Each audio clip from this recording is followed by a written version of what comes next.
যখন আল্লাহ পাকের আযাব আসে দেখলেন না, আল্লাহর যখন আযাব আসে তখন ভালো খারাপ কারো উপর কাউকে আল্লাহ পাক ছাড়বে না, সবগুলোকে ধ্বংস করবে।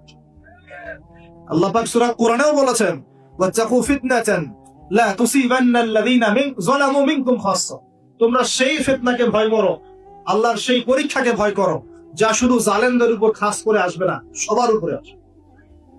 যদি আসমানি গজব জমিনের বালা আসে, শুধুমাত্র খারাপ ব্যক্তিদেরকে দেখে আসবে না, বরং সবার উপরেই চলে আসবে। আল্লাহ পাক আমাদেরকে বোঝার তৌফিক দান করুন।